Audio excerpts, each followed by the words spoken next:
Welcome back. Today we are talking to Ryan Tuckwood, the co-founder and CEO of Swish Sales Coaching. He was the first person to have 3 sharks invest in a business on the 2018 season of Shark Tank AU. We talked to Ryan about how he has built a global company in just 6 years that's worked with the likes of BMW, Mercedes-Benz, Subway, Metricon, Westpac, and more. He also breaks down how important content marketing and social media has been for the growth of his company, and even goes so far as to break down the strategy behind the company's B2B and B2C marketing funnels. This is an absolutely fantastic conversation. Lots of honest, deep insights from Ryan, and he is certainly the man to help us sell with integrity. That interview is coming right up. Stay tuned. Welcome to Digital, a podcast brought to you by AttentionMedia, a location-agnostic digital growth agency helping businesses become iconic brands. On this show, we dive into the hottest topics, the latest updates, and what's working in social media and digital marketing right now to get you up to speed and keep you informed. And if you want to grow your business through strategic digital marketing, head over to attentionmedia.com.au, click on the Book a Discovery Call tab, fill out some details, and we'll be in touch. We'd also love to know if you're listening to this show. So please take a screenshot, upload it to your preferred social media account, and tag us at Attention Media Agency. Let's get into the show. Mr. Ryan Tuckwood, thank you very much for joining us on Digital. Thanks for having me. I'm excited to be here. Mate, we're excited to have the opportunity to talk to yourself today. So for those who don't know, mate, can you just give us a bit of an introduction? Who is Ryan Tuckwood? Well, there's levels to that. How much you want to know? So my name's Ryan Tuckwood. I'm the CEO and co-founder here at Swish Sales Coaching. So I guess if you want a bit of a nutshell, I'm a mechanical maintenance engineer turned sales trainer. So moved over here in 2010, fell into the world of sales kicking and screaming, absolutely hated it, and went through a bit of a journey of realization that sales and communication and business, for all intents and purposes, is just like engineering, in that there's systems and frameworks that if we follow them, we can maximize every single human interaction that we ever have as well. So 6 years into this journey with Swish Sales Coaching, we've coached nearly 7,000 people all around the world. We were, what's probably most well publicized is we were the first company in the history of Shark Tank AU to secure 3 investors from the show in 2018. And mate, that deserves a round of applause right there. So very well done. Very well done. Thank you. Mate, so Swish Sales Consulting, can you wrap some numbers and some figures around it? Where are you guys based? You said the company has been around for about 6 years now. Where are things at today, and what do you guys provide your clientele? So we're just over 6 years in. So it was our 6th birthday in October last year. And we're based on the Gold Coast, but we service all around the globe. So we've got clients on 5 different continents at the moment because we have a digital asset. We call it the Swish Academy, which is an on-demand sales training, accountability, and role play program. Swish, I guess I should say, stands for Selling with Integrity and Selling Honestly, which is it's an acronym around the mindset of selling, and our mission is really to change the perception of sales. So we know there's a stigma in the around the word sales and selling, and people don't want to be seen as that type of person. So what we've endeavored to do over the last 6 years is show people that you can be consultative, you can be authentic, you can be real, and you still can be highly successful at articulating the value that you have to offer, ultimately leading you to make more sales and grow your business and impact more people.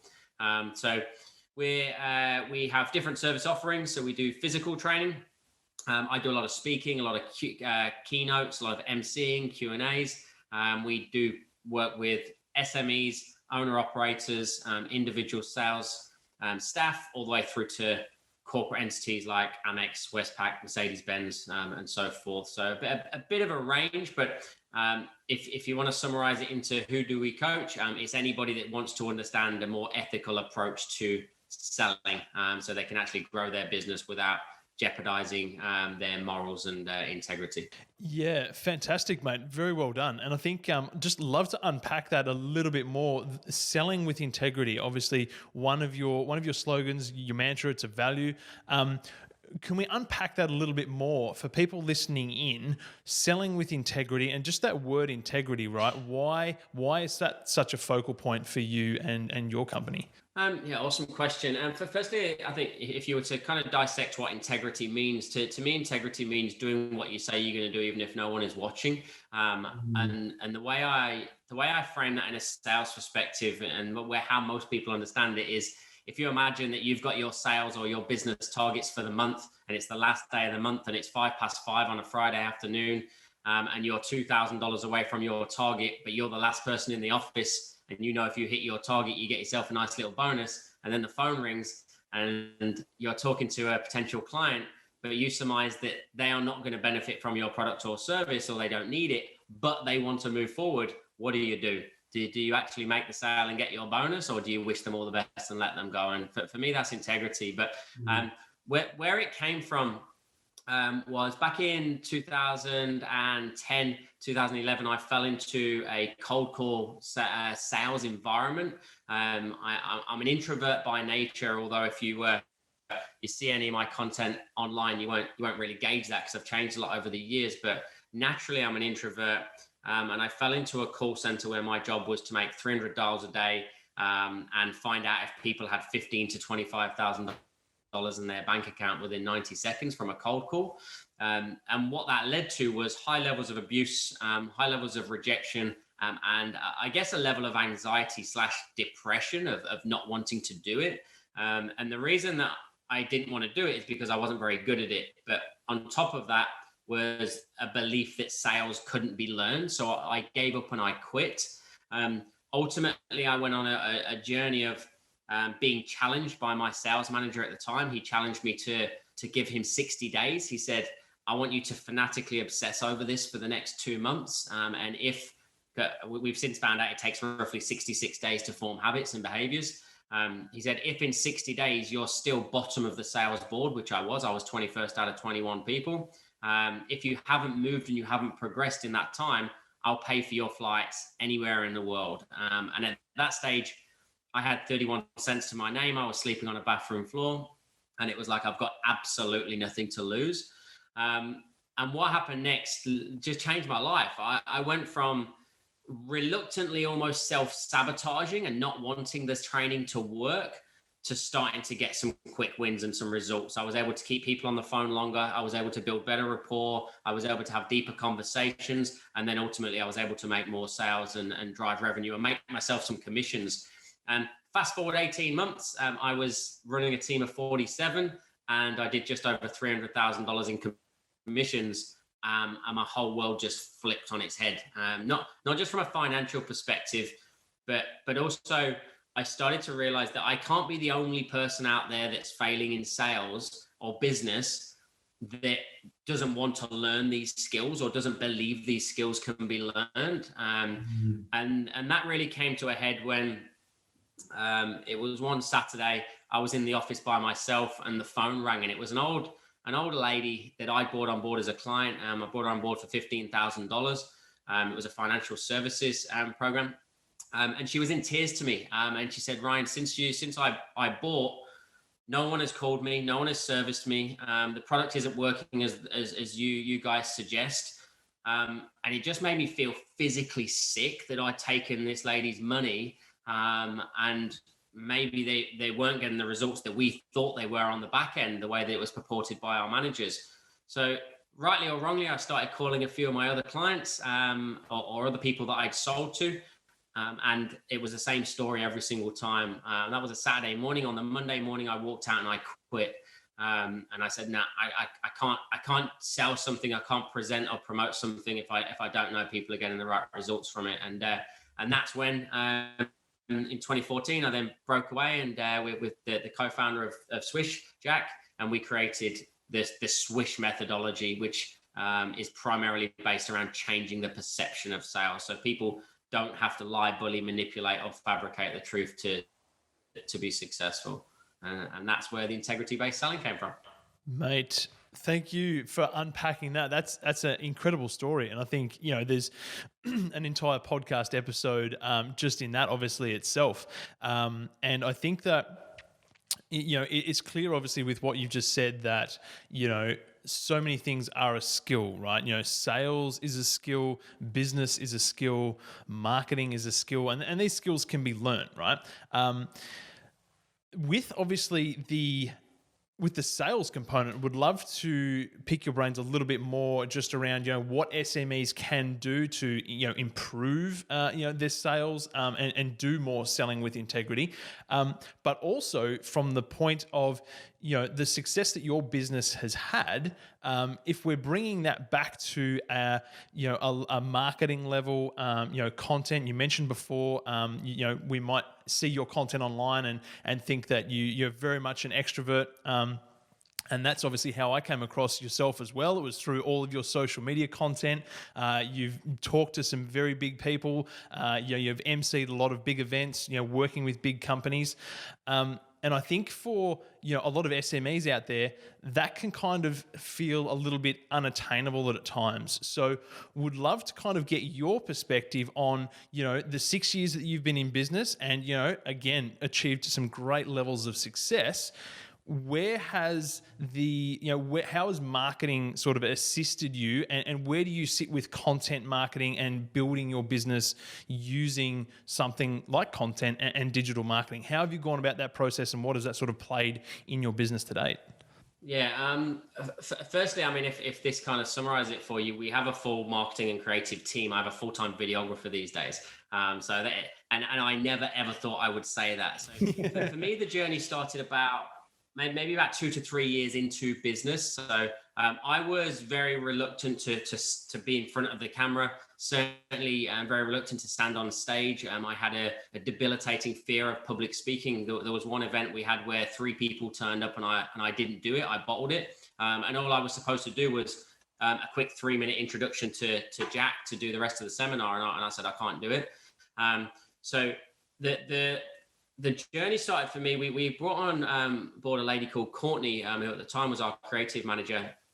And she was talking about the power of social media and the power of having a face to the brand and putting yourself out there and letting people hear the story. She said, Ryan, you've got a great story. You need to share it. And I was a bit embarrassed, like sleeping on a bathroom floor, no money, couldn't afford sushi between me and my girlfriend, who's now my wife at one stage. Like I never really shared it. And she's like, you need to tell the world that, and you need to put content out there. And I kind of left it all to Jack. He was a little bit more confident, a lot more confident than me in front of the camera and on stage. And then there was one day, and I can't really say what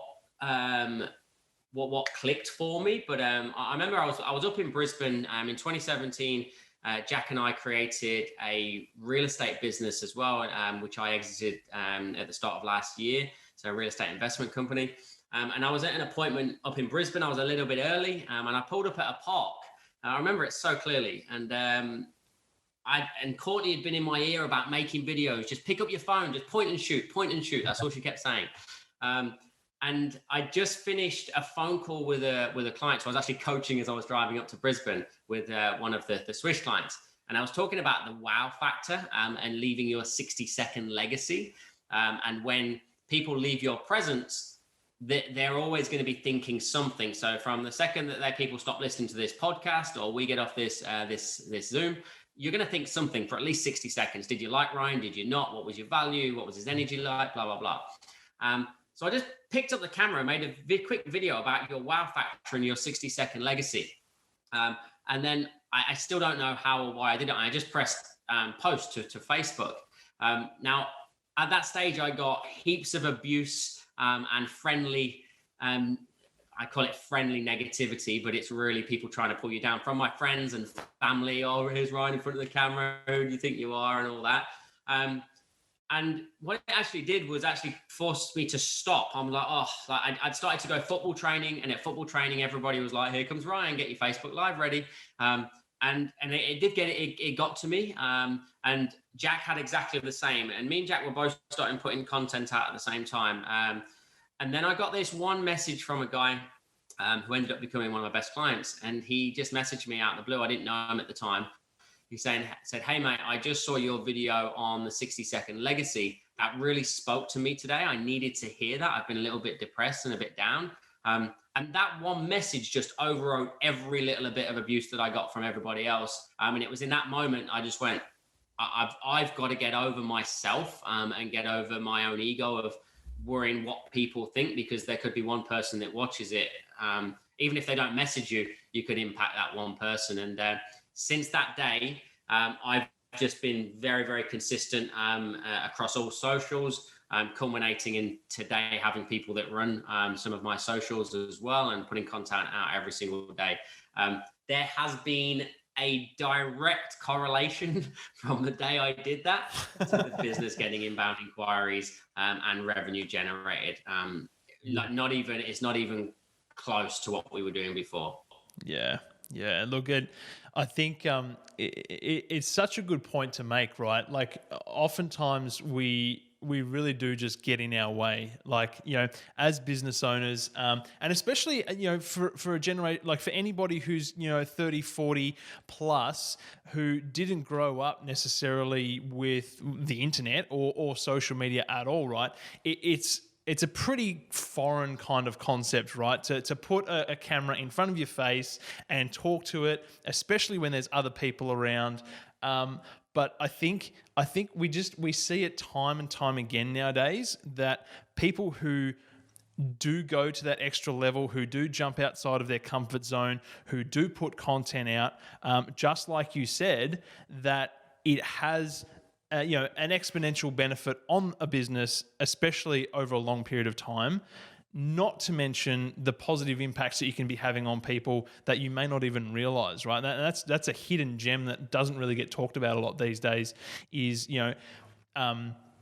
being able to have a level of influence over the people who are watching your content and have a positive impact on them. So that's really, really critical.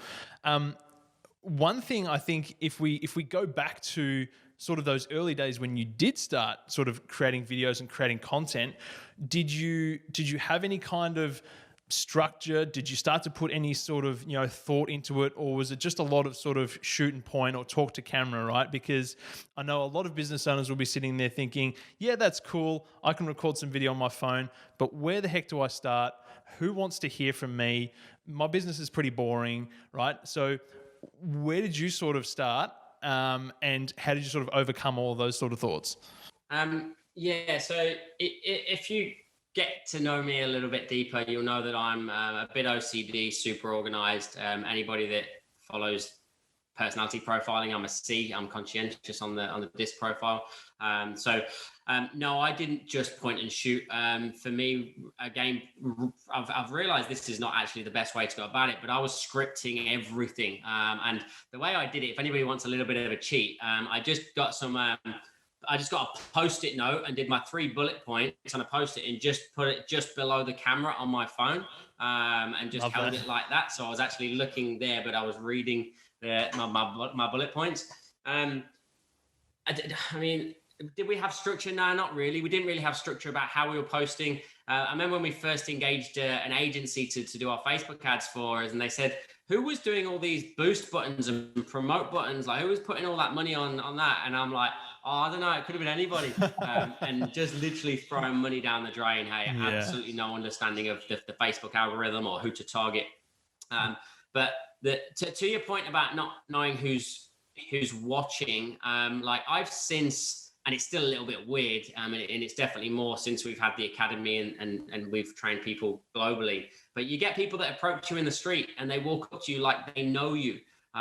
We have inbound inquiries, and it makes it so much easier for our sales agents, because they're like, oh, no, I've been following Ryan on Instagram for years, so you don't need to give me the big sales pitch. I know his story. Like, it just makes everybody's job so much easier, because then I've got legacy content out there that's selling the company, the product, the ethos, the values 24/7, 365. So back then, no strategy, but I would still say that we got results with no strategy.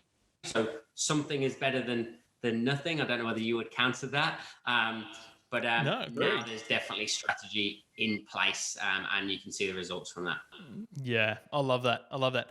No, I definitely agree that something is definitely better than nothing, right? And it's kind of changing that mentality nowadays to, being a media company, right? And putting yourself out there, providing value to the marketplace, talking to people. And you're quite right. We've had clients that are in the exact same boat where we help them put out content, create content on social media, and they would travel interstate to different events and have people come up to them out of the blue saying, "Oh, we know who you are. We'll follow you on Facebook. We're loving your content," right? Just blew their minds, right?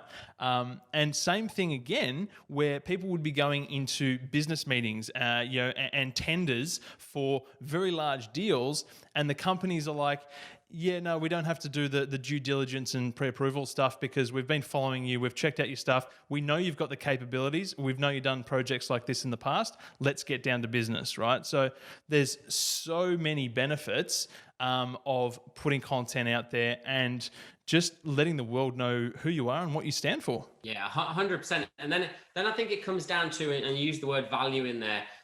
We talk a lot about COVs, which is COVs, contents of value.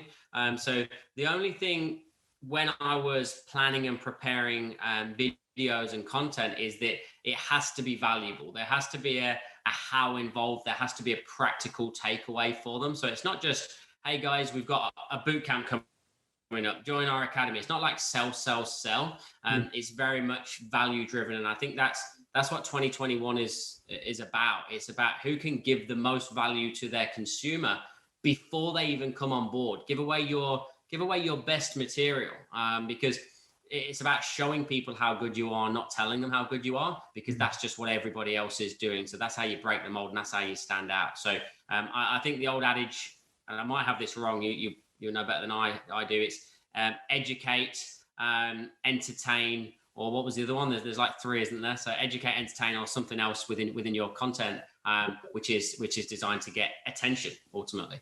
Exactly, 100%. Yeah, value for us is the third one. We say that all the time: entertain, educate, or provide value. Like, they're the three factors. So 100%, you're on the money.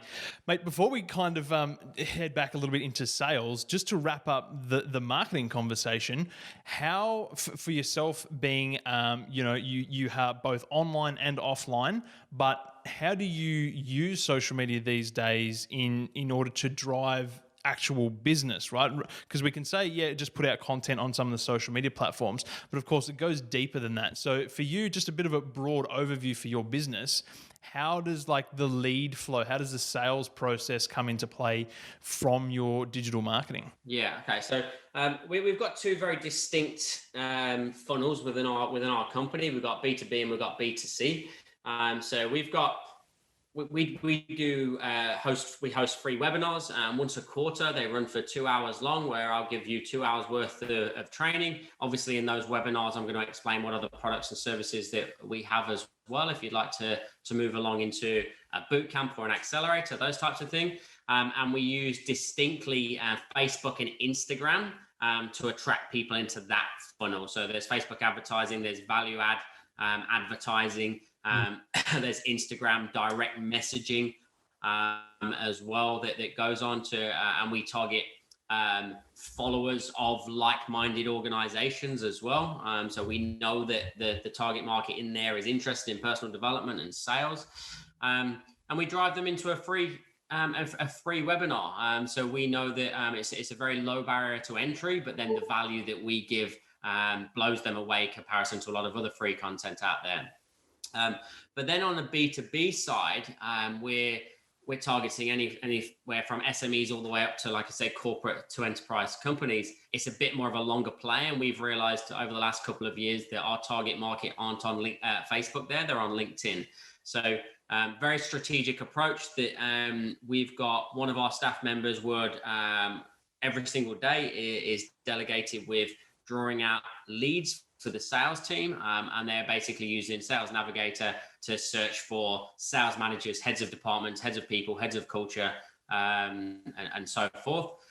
Those leads then go through to the sales team. The sales team will then reach out to them on LinkedIn, with a personalized message, predominantly a voice message. And then 48 hours later, they're giving them a quick call to introduce themselves, put a voice to the name. And that's how we get our foot in the door with the B2B space. And it's pretty simple. Phone call, egg timer call, 2 minutes in, 2 minutes out, earn the right for a secondary call. On the next call, you're booking a demonstration of the online training, do a demo, close the deal. And it's just streamlined there. What I will say is my belief, and this is just how I feel about it, is that social media is not for selling. Social media is for validating what people find about you when they go and do their research on you. So we don't try and sell on LinkedIn. We don't try and sell on Facebook. We add value. So when you get a random phone call or a random LinkedIn request from somebody representing Ryan Tuckwood at Swish Sales Coaching, the first thing you're going to do is go to Google. LinkedIn's got a great SEO presence, so you're probably going to find my LinkedIn page. And when you find all of that, it validates everything that was said on the phone, increases levels of trust, gives us a better opportunity to get our foot in the door, if that makes sense. Yeah, mate. Look, and I appreciate the transparency there with that whole process, because it gives people an insight into what is involved. And the critical piece that you've just mentioned there is that, social media is not for selling, right? It's about providing entertainment, value, and education, so that then a transaction can take place down the track. And I think, we're always obviously trying to educate our clients and prospects and people who are, in our ecosystem as well. And that's probably one of the major, flaws when it comes to does social media work for so many businesses out there, because it is treated as a platform where you expect the instant transaction, and it just doesn't work that way. So it's great to get that insight from someone like yourself who's running a very successful business, and just the fact that you've highlighted the effort, the detail, the strategy, and the time that is put in place in order to generate that transaction and that client. And again, it all comes down to legacy, doesn't it? You're doing things in a way that is going to benefit the end consumer. It's going to shed a positive light on your brand, and it's just a win-win for both parties. So that's awesome, mate. Really appreciate it.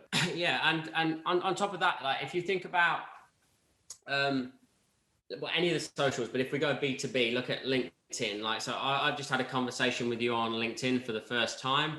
On the phone. Then I connect with you on LinkedIn. I've now got you as a captive audience. So I don't need to follow you up and keep picking up the phone and emailing you and just chasing and annoying you. All I have to do is keep adding value on one social media platform, and I'm reaching 5,000-10,000 people every single time. And I can even tag you in a post that I think is going to be relevant to the conversation we had. So even if you're ignoring me because you don't want to be sold to, or you're too embarrassed to tell me you can't afford it, or whatever it may be, I'm still going to add value to you. So it's just about being recent and frequent. And then the law of familiarity kicks in, that the more often I see you, the more I believe to trust you and see you as valuable to me. Love that. Fantastic. Absolutely fantastic. Mate, would love to pick your brains quickly before we wrap up, just switching back to sales, right? And bring this back to something that's very timely. We're all living in a COVID world.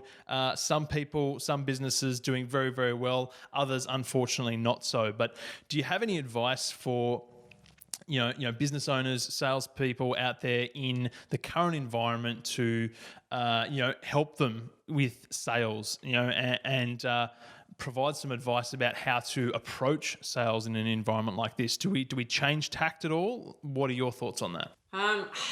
It's probably been the most common question we've had since March last year, is what should we do now?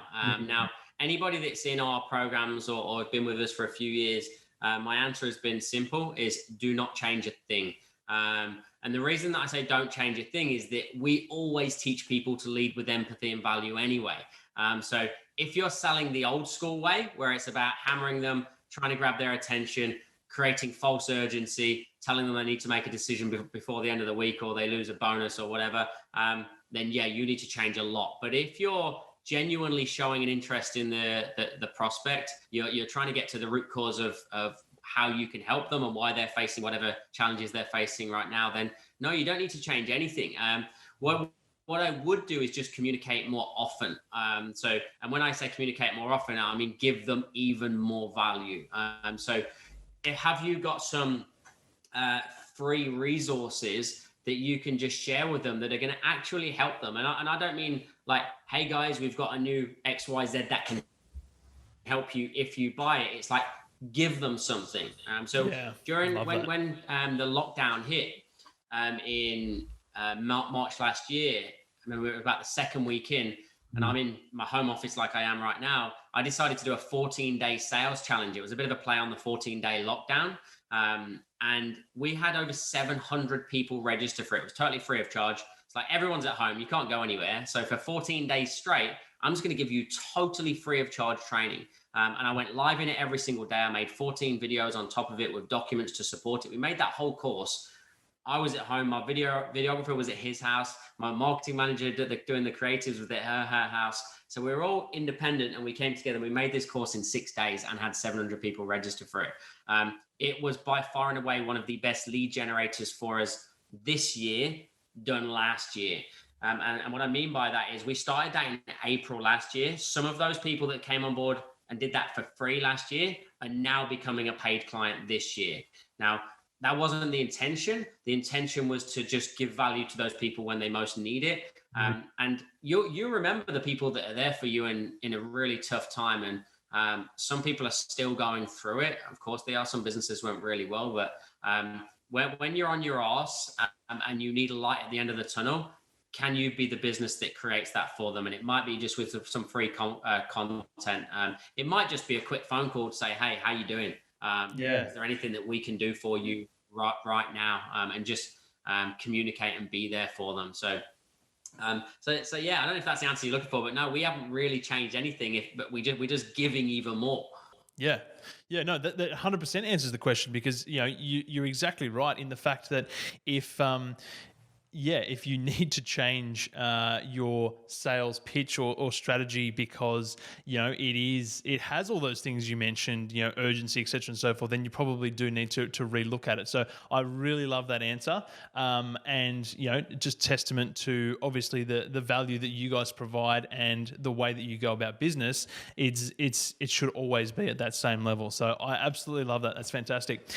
Mate, the last question is actually kind of a selfish one, because what I want to ask you is, how do you go about, maintaining your health, your mindset in a world like this? As a successful business owner, you're also a husband, you're also a father, you've got lots and lots going on. So what are you doing in this environment to make sure that you're at the top of your game? It's a bad time to ask because my company is decimated with sickness right now. That's why we're working from home. So I'm just on the back of getting chronic bronchitis and losing my voice and having to cancel the first mastermind in 6 years. I think if anything, that's been a wake up call for me. So it's probably what am I going to do now than what have I been doing? I'm very structured anyway. I'm very diligent with my day. I don't believe in balance. I believe in counterbalance. So I'm either all at work or I'm all at home. So I'm in the office by 7:15. I'll leave at 5:15. I'll be home by 5:30, and then 5:30 till 8 o'clock is family time. Like I say, I've got a 2-year-old boy and a nearly a 4-month-old boy. And then 8 o'clock until midnight, which is now getting rained until 11 o'clock, is back working again. So very, very structured in my day. I also break my day down into my job, which is sales coaching, business development, which is creative, working on the academy, creating new content, finding out feedback from clients. Then another part of my day is broken down into training the team. And then I leave 5 hours, 1 hour a day of variable time as well for when things go wrong. So I've got a lot of structures in place. Health-wise, I'd neglected it, Anthony, in all honesty, whether it be running a business or having kids or maybe trying to do both together. My health would be the last thing I've been thinking about since I stopped playing football a couple of years ago. And I think now at the start of this year, it's really caught up with me. So I've engaged a personal trainer now, but the first thing we're doing is working on my nutrition. I'm a skinny bugger anyway. I've never been able to put weight on. But for some days I could go 10 hours and not for any other reason than I just forget. I'm so immersed in what I do and I genuinely love what I do that I forget to eat, and sometimes I forget to even drink. So just having those awareness points and different triggers throughout the day to make sure that I'm drinking and eating right. And then even this morning, I got a guy called Brendan Foley from over in WA. He did a session with my whole team on biohacking and optimizing performance through health. So a little bit of breath work and physiological changes that we can do around the office to make sure that we're all we're on point every single day. Because I think the figure he gave us that every year there's $7 billion worth of loss to Australian businesses through sickness. And the biggest issue we have is people turning up sick and getting everybody else sick as well. So it's probably more so what am I about to do than what I have been doing because I've neglected it. Mate, again, appreciate the honesty, and I can resonate very much with you because I have a 4-year-old and a 2-year-old, business, COVID, so same boat as you, mate. The fitness has definitely been, pushed to the bottom of the to-do list, but it is. It's such a critical component because at the end of the day, in order to perform at our peak, as health is everything. So really, really appreciate that, mate. Where can people find out more about yourself and also Swish as well? All of the socials. I'm LinkedIn. I'm very, very active. Instagram, if you just want to see baby photos, and then I've got a public Facebook page and a private Facebook page. So it's just Ryan Tuckwood, and then Swish Sales Coaching again on all of the socials as well. So we're pretty active on all of them. If you hit me up, the chances are I will reply to you between the hours of 8 and 11 o'clock at night. And that's my admin/social catch-up time. Perfect. Love that. Ryan, thanks very much for your time, mate. Really appreciate it. Yeah, thanks, Anthony. I appreciate it. Thanks, mate. So that's it for another episode. Thank you so much for tuning in. As we mentioned, we'd love to get your thoughts and feedback on this episode. You can do that by heading over to our Instagram at AttentionMedia Agency and letting us know what your thoughts. Send us a message. We'd love to hear from you. We'd also love to know what you'd like us to talk about in upcoming episodes. So send us your topic ideas. We are always interested. And if you'd love to know more, head over to the website attentionmedia.com.au. That's all for now. We'll see you in the next episode.